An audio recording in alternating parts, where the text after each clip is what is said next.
Bugün Dünya Azərbaycanlıları Həmrəyliyi günüdür. Bizi xaricdən izləyən bütün həmvətənlərimizi ürəkdən təbrik edirik. Nəzərinizə çatdıraq ki, ümumiyyətlə biz hal-hazırda efirimiz boyda danışacağıq. Milli birlik və həmrəylik dəyərlərindən, Diaspora İş üzrə Dövlət Komitəsinin 2025-ci ildəki fəaliyyətindən, eyni zamanda da bu əməkdaşlıqların əsas istiqamətlərindən, Azərbaycan diasporasının beynəlxalq arenadakı rolundan, bütün bu məsələləri efirimizin ilk qonağı Diaspora İş üzrə Dövlət Komitəsi sədrinin müavini Elşad Əliyevlə danışacağıq. Elşad müəllim, xoş gəlmişsiniz. Təşəkkür edirəm, çox sağ olun. Təbrik edirik sizi bu gözəl bayram münasibəti ilə Dünya Azərbaycanlılarının Həmrəyliyi günü ilə.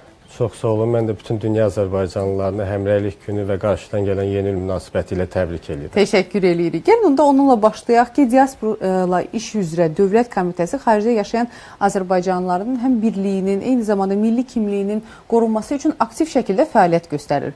Bu baxımdan 2025-ci il necə yadda qaldı, necə dəyərləndirərdiniz? Mən qeyd etmək istəyirəm ki, Diaspora İş üzrə Dövlət Komitəsi bu illərimdə əvvəlki illərdə başlanılan layihələrin davamını və yeni layihələrlə yadda qalıbdır. Bizim əsas məqsədimiz xaricdə yaşayan Azərbaycanlıların koordinasiyalı şəkildə fəaliyyətidir. Eyni zamanda bizim həmvətənlərimizin öz doğma vətənləri ilə, yəni Azərbaycanla əlaqələrinin itirilməməsi, onların milli kimliklərinin qorunması, onlarda Azərbaycançılıq ideyalarının davam etdirilməsi istiqamətində fəaliyyət göstərmişik bu illərim. Bizim ən böyük layihələrimizdən biri 2018-ci ildən başlayaraq Azərbaycanın birinci vitse-prezidenti hörmətli Mehriban xanım Əliyevanın təşəbbüsü və dəstəyi ilə həftə sonu Azərbaycan məktəbləri və Qarabağ məktəbləridir. Bu günlərim artıq dünyanın 24-dən çox ölkəsində 90-na qədər Azərbaycan həftə sonu məktəbləri fəaliyyət göstərir. Bu həftə sonu məktəblərdə bizim üçün əsas məqsəd Azərbaycan dilinin qorunması, Azərbaycan dilinin inkişafı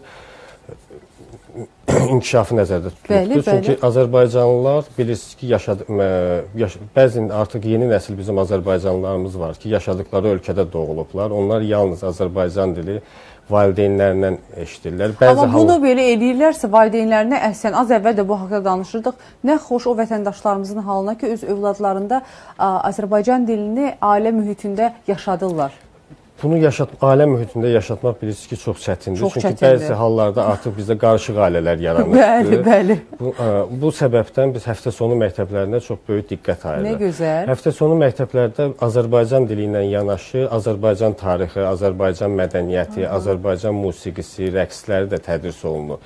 Müxtəlif ölkələrdə mövcud şəraitdən asılı olaraq bəzən biz şahmat kursları, rəqs kursları təşkil edirik. Bəzi ölkələrdə universitetlərə hazırlıq, məsələn, Gürcüstanda bizdə Azərbaycan evlərində universitetlərə, ali məktəblərə hazırlıq kurslarına qədər təşkil olunurdu. Bunun əsas məqsədi də, yenə deyirəm, bizim Azərbaycanlılarımızın öz doğma vətənləri ilə əlaqələrini itirməməsidir. Elşad müəllim, ümumiyyətlə bir məqam maraqlı gəldi bu Azərbaycan məktəbləri ilə bağlı. Deyək ki, əgər qurulan ailədə bir vətəndaş və bir tərəf xarici vətəndaşdırsa, onlar necə qarşılayırlar bizim? İstər-istəməz övladını gətirəndə dərslərə və s. yəqin ki, təmasda olurlar diaspora işçiləri də. Necə qarşılayırlar bizim milli mənəvi aspektlərimizi, dəyərlərimizi? Yəni, çox gözəl məqama toxundunuz. Çünki həqiqətən də bizim Azərbaycanlılar yaşadıkları ölkədən asılı olmayaraq və qarışıq ailələrdə olsalar belə Azərbaycanla bağlarını, əlaqələrini itirməməyə çalışırlar. Hətta onlar çalışırlar ki, necə olsa öz övladlarını Azərbaycana gətirsinlər. Bu istiqamətdə də bizim layihələrimiz var. Məsələn, bizim Diaspora İş üzrə Dövlət Komitəsinin ən böyük layihələrindən biri diaspora gənclərinin yay məktəbidir. Yay məktəbi, bəli. Artıq bu illərin 6-cısı həyata keçirilibdir. Bizim yəni müharibədən əvvəl, yəni torpaqlarımız işğaldan azad olunmamışdan əvvəl biz bu layihələri ilk dəfə olaraq Şəki şəhərində və sonra Şamaxı şəhərində həyata keçirdik. Bu illərin bilirsiniz ki, bizdə konstitusiya və suverenlik ili idi Azərbaycanda. Torpaqlarımız işğaldan azad olunduqdan sonra ərazi bütövlüyümüz bərpa olunandan sonra biz bu yay məktəblərini işğaldan azad olunmuş ərazilərdə keçirməyə başladıq. 2022-ci ildə Şuşa şəhərində, 2024-cü ildə Laçın şəhərində, bu il isə Xankəndi şəhərində keçirik. Bir də bir məqam deyərdiniz Elşad bəy. Ümumiyyətlə bir deyək ki, xaricdə keçirilən yay məktəbidir.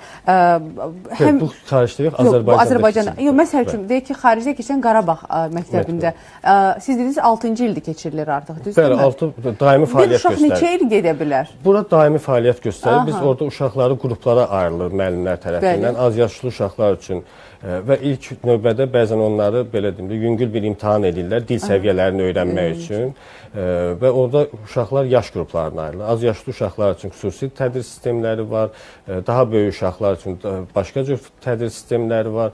Eyni zamanda və bu ödənişsiz şəkildə həyata keçirilir. Tam ödənişsiz şəkildədir. Burada Azərbaycan evləri Diasporlu İşlər Dövlət Komitəsi tərəfindən xarici ölkələrdə açılır və buradakı bütün fənlər ödənişsiz şəkildə həyata keçirilir. Nə gözəl. Eyni zamanda mən sizə qeyd etmək istəyərdim ki, Azərbaycan dilinin qorunması ilə bağlı bəzi şəhərlərdə, bəzi yerlərdə görürsünüz ki, bizim azərbaycanlılarımız kompakt yaşamırlar. Və belə yerlərdə Azərbaycan həftə sonu məktəblərinin açılması o qədər də uğurlu başa gəlmir. Çünki 1-2 ailə yaşayır. Və Diasporlu İşlər Dövlət Komitəsi tərəfindən bununla bağlı onlayn Azərbaycan dili dərslərinin keçirilməsinə artıq bir neçə ildir start verilibdir. Və bunlardan biri də bu illərin milli dilli layihəmiz var. Bizim onlayn Azərbaycan dilinin tədrisi çox maraqlı bir proyektdir. Çünki burada hər bir uşağın özünün sistemdə özünün bölməsi olur və uşaq elədiyi tapşırıqları, ona verilən tapşırıqları sonra müəllimlər həmin sistem vasitəsilə yoxlayırlar. Bununla yanaşı Azərbaycan dilinin tədrisi ilə bağlı Diasporlu İşlər Dövlət Komitəsi tərəfindən 2 kitab nəşr olunubdur. Xaricdə yaşayan Azərbaycan bu Elm və Təhsil Nazirliyinin rəyi əsasında bu kitablar hazırlanıbdır. Xaricdə yaşayan azərbaycanlılarımıza ümumiyyətlə heç bir Azərbaycan dilini tam bilməyən, belə deyim də, əcnəbilərin tədrisi üçün bu kitablar hazırlanıbdır. Və bu kitablar da Diasporlu İşlər Dövlət Komitəsinin bilirsiniz ki, bütün dünya bu kitabları paylamaq çətindir, yetişdirmək çətindir. Bu səbəbdən Diasporlu İşlər Dövlət Komitəsinin rəsmi internet saytından xaricdə yaşayan azərbaycanlılarımız bu kitabları yükləyib və dərs vəsaiti kimi istifadə edə bilirlər. Nə gözəl. Əslində deyim sizə, bəlkə də bu onlayn formatda olması bir çox insanları daha çox cəlb eləmiş olacaq. Çünki daim telefonlarına və s. yükləyib istifadə edə biləcəklər, öyrənə biləcəklər. Bəli, bu həm yükləyib istifadə eləməyə, həm də yenə deyirəm də bəzi şəhərlər var, məsələn İslandiyada cəmi 7 nəfər azərbaycanlı yaşayır. Orada hansısa bir Azərbaycan evinin və yaxud məktəbinin açılması o qədər də qənaətbəxş deyil, amma bunlar müxtəlif ölkələrdən burada eyni zamanda, belə deyim də, saat fərqindən asılı olaraq bu nəzərə alınır, amma eyni zamanda 5-6 ölkədən həmin dərslərə müxtəlif ölkələrdən insanlar, bizim uşaqlarımız qoşulurlar. Çox gözəl Elşad müəllim. Bir məqam maraqlıdır. Bax, məsəl üçün, siz Qarabağ məktəbindən danışdınız, eyni zamanda kitabdan danışdınız. Nə gözəl Azərbaycan mədəniyyətinin, dilinin yayılması üçün atılan addımlardır. Mənə maraqlıdır ki, 2025-ci il diasporalarımız üçün necə yadda qaldı? Yəni ki, Azərbaycan mədəniyyətinin bu həm incəsənət sahəsində ola bilər, həm müxtəlif sahələrdə ola bilər. Onu yəqin ki, siz daha yaxşı bilirsiniz. Baxın, bu düzgün təbliğatın aparılması ya da ola bilər ki, məsəl üçün, birbaşa təbliğat kimi görsənməməsi üçün məhz həmin ölkəyə aid olan müxtəlif layihələrlə ortaq müştərək iş kimi göstərilsin. Bax, bu tip hansı layihələr icra olunub? Ümumiyyətlə, son illər ərzində Diasporlu İşlər Dövlət Komitəsi tərəfindən yeni bir istiqamət seçilib. Yəni, müxtəlif peşə sahiblərinin forumlarının təşkili. Artıq biz 3 dəfə Almaniyada yaşayan həkimlərimizin forumunu təşkil etmişik. Bu il ikinci dəfə Almaniyada yaşayan, Avropada yaşayan mühəndislərin forumunu təşkil etmişik. Bundan əlavə bizim elm adamlarının forumu keçirilibdir Azərbaycanda 2 il bundan qabıl və nəzərdə alınıb ki, keçən il keçirilib, 2 ildən bir təşkil olunsun bu forum. Bundan başqa bu illərin biz Mədəniyyət Nazirliyi ilə birlikdə Azərbaycanın mədəniyyət elçilərinin forumunu təşkil etdik Antalya şəhərində. Burada dünyanın 50-dən çox ölkəsindən bizim 200-ə yaxın mədəniyyət xadimlərimiz Antalyada toplaşdı. Mədəniyyət Nazirimiz, Diasporlu İşlər Dövlət Komitəsinin sədri və əməkdaşlar. Nə müzakirə olunurdu bu forumda? forumda? Burada Azərbaycan mədəniyyətinin xarici ölkələrdə təbliği, iki istiqamət qoyulmuşdu.